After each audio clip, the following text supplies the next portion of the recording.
last time you had that kind of a groove in the game?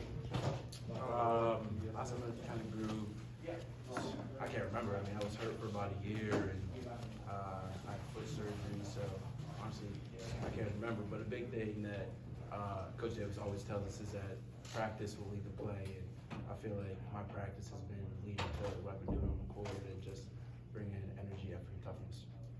Puff, you mentioned obviously it was a while you were out and had to deal with a number of injuries. During that time, did you think you'd get back to this point? Did you ever have doubts that you would? And to finally have that happen, just how satisfying is it? I wouldn't necessarily say I had doubts, and I just kept my faith in God because God always has a plan for you. And I just got with my trainer, and we just kept on working.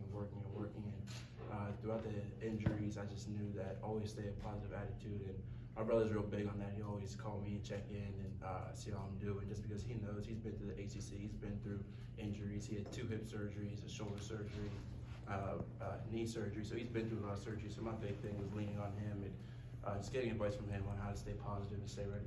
Have you already heard from him? Like, did you check your phone? Has he already hit you up? Well, he might have hit me up because I don't think he had a game today. So he watches all our games. So he probably texted me. I didn't even look at my phone yet, to be honest. Puff, what do you think you can bring to this team now? And what have you brought and what do you think you can bring now? My biggest thing is just, like I said before, just bringing energy, effort, and toughness. That's what Coach Davis preaches. And I just try to, every single minute I play and every single opportunity I get, I just try to do it to the best of my abilities and just let the game take care of itself. What were you thinking during those back-to-back threes after that? How good did that feel? It felt great just because I felt my rhythm again. I felt my groove again. And when I let go of both of them, I knew they were going in. So it's just that confidence is coming back. Puff, it looked like one point in the second half, Dontrez checked in for Armando, and it looked like you were actually subbing out, maybe thinking that you were getting subbed out. Was it sort of a surprise to play 17 minutes in the second half? I mean, I thought the coaches yelled puff, puff, puff, so that's why I turned around. And he was like, Armando, so that's what happened. I thought they were yelling my name, but I think they're trying to get my attention for what play we're running. So.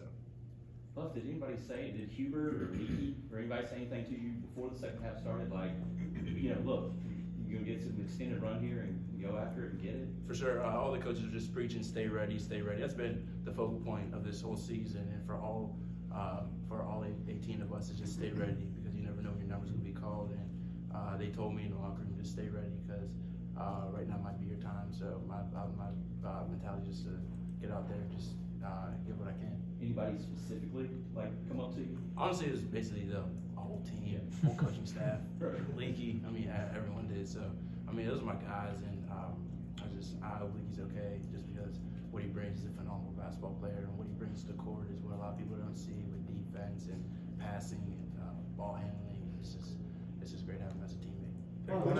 Take one or two more, and then Coach Davis should be ready.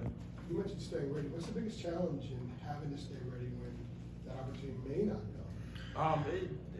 Just because your opportunity might not come, I mean, that doesn't give you an excuse not to stay ready, because you never know what day might be your day to play or what day might be yours to sit. And that's also a big thing that my brother has taught me is that, especially in the NBA, I mean, you get a lot of players get DMPs, and whenever your number is called, you have to get ready because you never know when someone's gonna get hurt, someone's gonna be in foul trouble. So yeah, it's always been a big focal point of being here.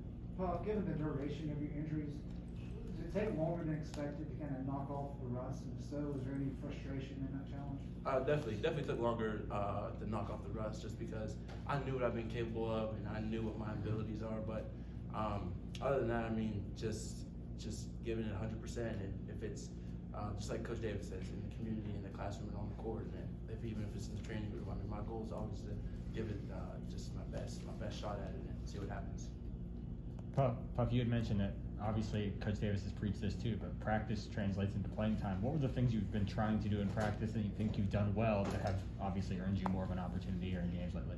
Just be aggressive. If it's on the offensive, defensive end, just always be aggressive and just playing to the best of your ability and playing hard. That's just a big thing since I've been taught from my parents and from my family, and that's just a big thing in our household. Just everything you do to the best of your abilities. To whom much is given, much is expected is what my dad always tells us. So, do to the best of your abilities.